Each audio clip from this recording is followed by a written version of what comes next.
Now we want to solve this generalized problem where n can be arbitrary number, arbitrary integer.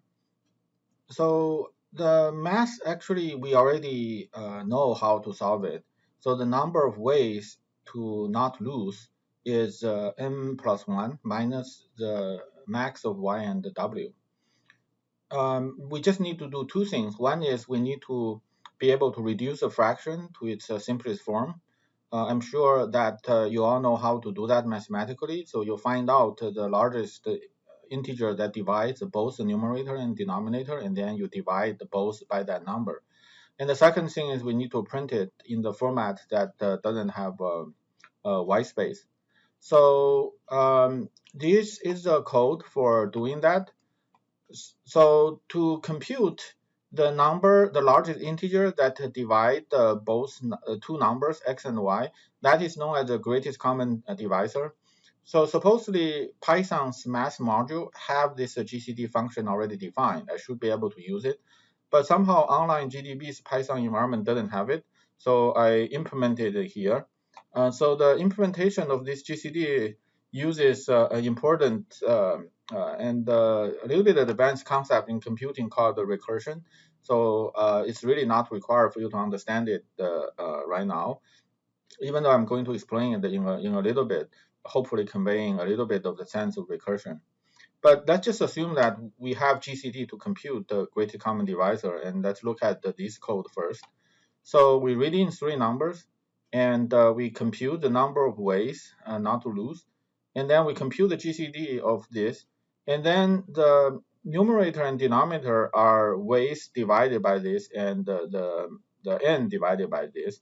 And we want to print it in the format of a number followed by a backslash followed by another number. So this is formatted the printing ways in Python.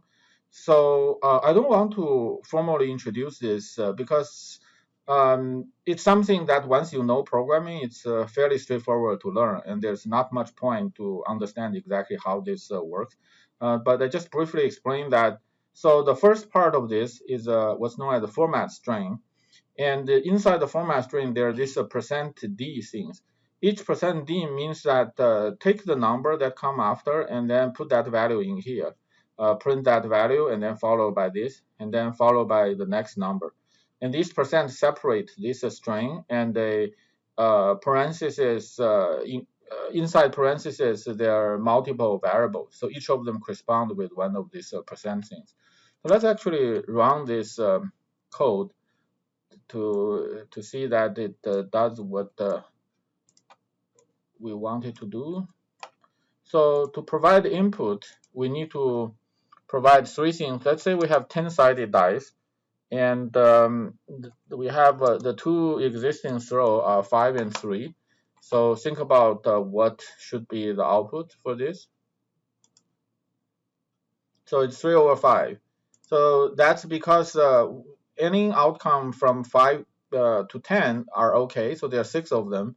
So 6 out of 10 simplified into 3 out of 5. And let's just try one more before we do.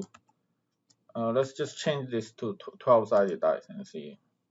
Okay, so that becomes 2/3. That's because the number of outcome is from 5 to 12. So that's 8 outcomes. So 8 divided by 12 is 2/3. So this GCD function tries to compute the greatest common divisor of two numbers, two integers, x and y. So first, let's make sure that y is non-positive. Yeah, I guess this function doesn't allow y to be 0. If you get a 0, you're going to run into an error. Actually, that can be easily fixed. So basically, if y is 0, well, this is actually these are generally known as the corner cases. How to do it? It actually depends on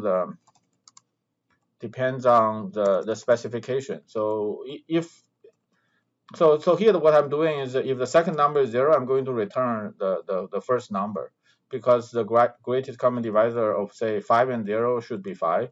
But of course, if x is also 0, the GCD is ill-defined. I guess I could check for that, but that's not. Let's just not do that. So if it's equal to 0, we do that.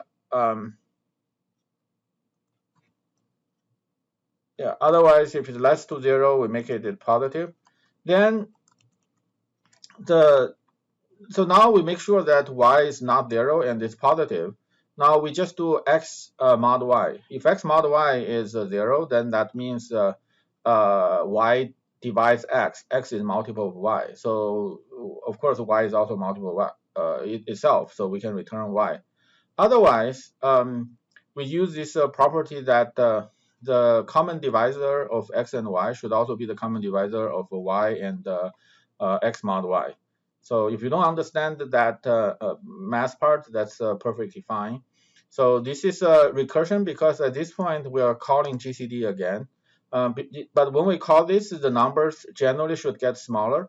So x mod y will be less than y. So the second argument will keep get smaller. So eventually, this function will reach a point where one of these condition will be true, and then we will be able to return. For example, when y becomes 1, then this x mod y has to be equal to 0. And in that case, x and y are known as they are relatively prime. So that's this code. So to summarize, in this topic, the main thing we introduce is this concept of a list. And the list element can be accessed using integer indices and the length using this built-in function. And so we didn't really formally kind of define this technique, which also I don't really quite know. I don't really think it's really necessary to formally define. But the idea is just willing to try things. So also, there are many ways to solve a problem. So we can choose the one that we like or you think is easiest to write. Or sometimes if you solve a problem multiple times, try use different methods.